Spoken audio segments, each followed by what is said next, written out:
Pedro Sánchez es ya el séptimo presidente del gobierno de España después de la dictadura. El líder socialista juró esta mañana el cargo ante el rey Felipe VI y bajo la mirada de su predecesor Mariano Rajoy. El secretario general del PSOE, quien llega al Palacio de la Moncloa sin haber ganado elecciones y sin ser diputado, ha roto el protocolo y por primera vez en la historia reciente no prometió su puesto ante una Biblia y un crucifijo. España tiene un nuevo presidente.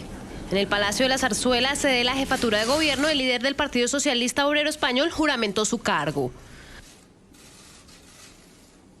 Sánchez, que se ha definido como ateo y defensor de que España sea un Estado laico, juró ante el rey y la Constitución sin la Biblia y el crucifijo, por primera vez en la actual etapa democrática. Prometo por mi conciencia y honor cumplir fielmente las obligaciones del cargo de presidente del gobierno, con lealtad al rey, y guardar y hacer guardar la Constitución como norma fundamental del Estado, así como mantener el secreto de las deliberaciones del Consejo de Ministros. El séptimo presidente de la democracia cumplió así con el ordenamiento de la Casa del Rey, que en 2014 instauró la opción de que los mandatarios decidan si quieren o no prometer su cargo ante la Biblia y la cruz, respetando la libertad religiosa. Tras el juramento, el rey Felipe VI saludó a Sánchez. A la toma de posesión y siguiendo los protocolos, aunque sin dejar de evidenciar la tensión, asistieron el jefe saliente del Ejecutivo Mariano Rajoy, la presidenta del Congreso Ana Pastor, el presidente del Senado Pío García Escudero y Rafael Catalá, ministro de Justicia en funciones, que actuó como notario mayor del reino. Tras el acto, Sánchez se dirigió al Palacio de la Moncloa, donde se instalará en las próximas horas junto a su familia. El líder del PSOE estará allí hasta junio de 2020, cuando concluya la legislatura. Sánchez fue elegido este viernes nuevo jefe del Ejecutivo por la mayoría del Congreso, luego de adelantarse una moción de censura contra Rajoy por un caso de corrupción. La iniciativa, promovida desde la semana pasada por el PSOE, fue aprobada por 180 votos a favor, 169 en contra y una abstención. Sánchez recibió para esta moción el apoyo de la coalición de izquierda Unidos Podemos y de los grupos nacionalistas e independentistas del País Vasco y Cataluña. Vamos a saludar a esta hora a Toni Roldán Monés, es diputado y portavoz de Economía del Partido Ciudadanos en el Congreso Español. Diputado, buenas tardes para usted, bienvenido y gracias por dedicar estos minutos a nuestra audiencia. Buenas tardes, un placer estar con vosotros. Comienzo diciendo, 3 días, destitución, investidura y juramentación, intempestivo, rápido, breve, así como fue también este acto de juramentación. Y además de las consideraciones de forma, yo quisiera preguntarle por el fondo, a partir de hoy, España, ¿qué cambio va a vivir y se puede reflejar tanto para quienes estamos en el exterior como para los propios ciudadanos?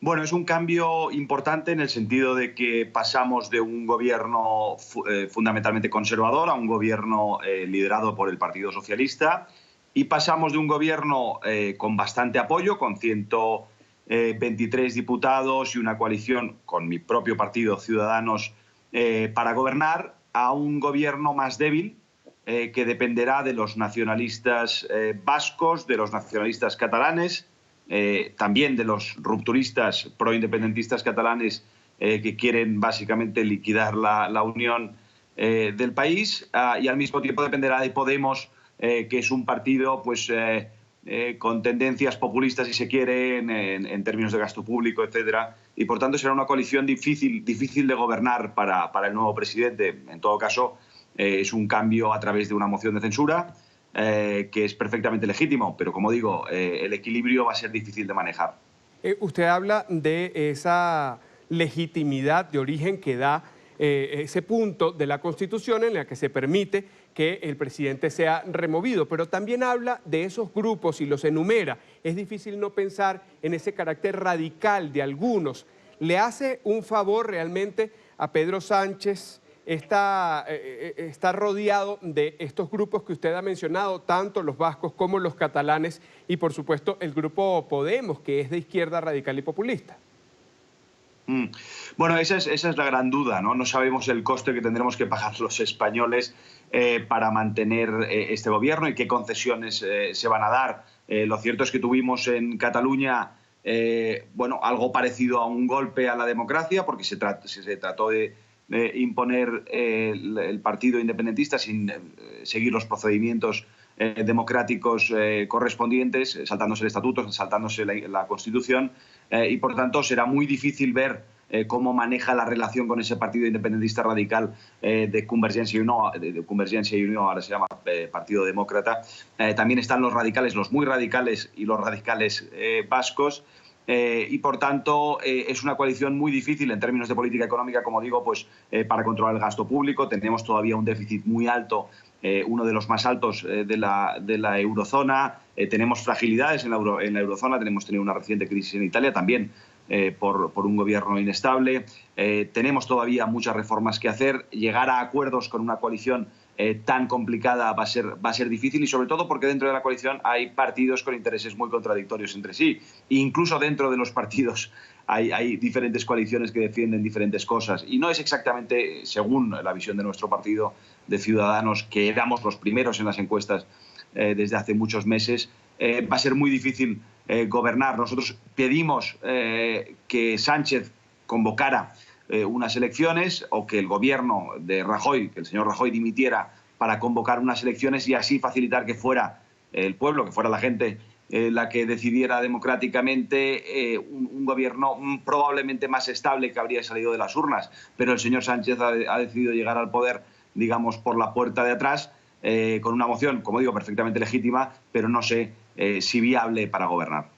Pedro Sánchez, podríamos decir, renacido en el campo político de España. ¿Quién es el nuevo presidente del gobierno español? Le invito a que nos acompañe a revisar cuál ha sido esta trayectoria en los últimos días y su participación cuando fue apeado del PSOE, vuelve a la dirección del partido y llega a la presidencia sin haber ganado las elecciones y sin ocupar una curul en el Parlamento. Vamos a ver quién es el líder del Partido Socialista Obrero Español.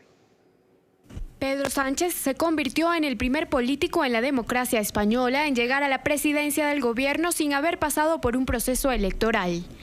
Es militante socialista desde los 21 años y comenzó su carrera política como concejal en el Ayuntamiento de Madrid entre 2003 y 2009. Hace unos 4 años, quien este viernes logró sacar del Palacio de la Moncloa al líder del Partido Popular, Mariano Rajoy, no era más que un diputado raso, que ni siquiera era considerado de peso dentro de las filas de su organización, el Partido Socialista. En 2014 fue elegido secretario general del PSOE. Ya en 2015 ejercía como jefe de la oposición, pero en los comicios de diciembre de ese año no pudo superar a Rajoy y no materializó sus intenciones de formar gobierno con los partidos Podemos y Ciudadanos. Tras la repetición de las votaciones en junio de 2016, el Partido Socialista consiguió su peor resultado desde 1977. Y la agrupación política culpó a Sánchez, quien presentó su renuncia unos meses más tarde y también dejó su banca como diputado. Y no fue sino hasta junio de 2017 cuando volvió a asumir el cargo tras vencer en unas elecciones internas. Volvió al juego, pero pocos se imaginaban que lo haría a lo grande, cuando aprovechó la oportunidad que la sentencia de la Audiencia Española le brindó el pasado 25 de mayo, al condenar al PP por corrupción. Sánchez, economista nacido el 29 de febrero de 1972 en Madrid, se convierte así en el 7º primer ministro de España en democracia.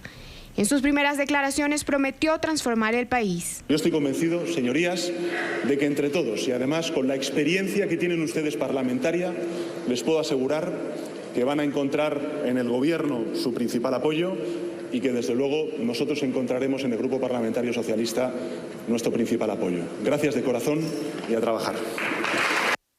Desde 2006 está casado con la bilbaína Begoña Gómez, directiva de una empresa que capta fondos para una ONG, con quien tiene 2 hijas.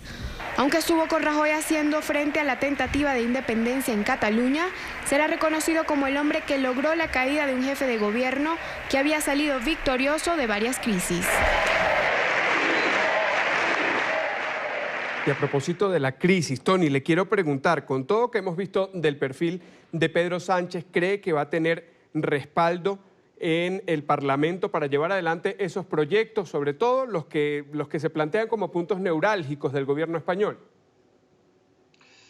Tenemos retos todavía muy importantes, en parte como herencia de la crisis económica todavía. 10 años después de que empezara, tenemos uno de los índices de paro más altos, una de las tasas de paro juvenil más altas, tenemos retos educativos gigantes, tenemos problemas de corrupción, como se ha visto pues recientemente, ¿no?, con la crisis brutal que ha tumbado al anterior gobierno de Rajoy.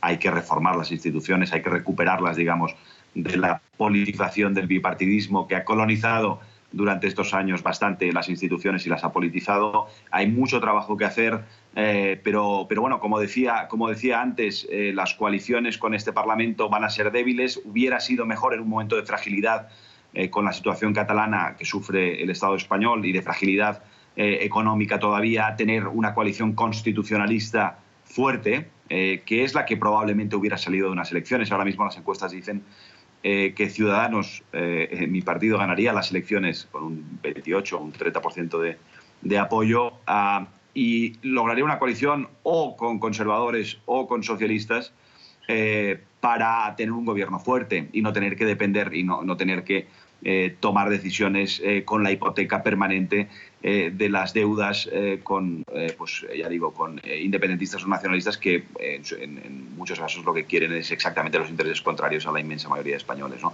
Y en algunos casos que han violado claramente los derechos fundamentales de los catalanes, ¿no? En Cataluña el partido que está liderando pues el proceso independentista ha sido uno de los que ha apoyado a Sánchez, ¿no? Por tanto, va a ser muy difícil para el nuevo presidente. Le deseo, en todo caso, la mejor de las suertes, porque eso es lo mejor para los españoles, pero como digo, me parece que va a ser una legislatura quizás todavía más corta de lo que queda, quedan 2 años. Dudo que acabe los 2 años porque va a ser muy difícil de gobernar. Esa era la última pregunta que tenía, si creía que llegaba hasta el 2020. Ya ha dicho Toni Roldán Monés, diputado y portavoz de Economía del Partido Ciudadanos, que no cree posible que esto ocurra. Muchísimas gracias por haber estado con nosotros. Un placer, gracias a vosotros. Hasta pronto.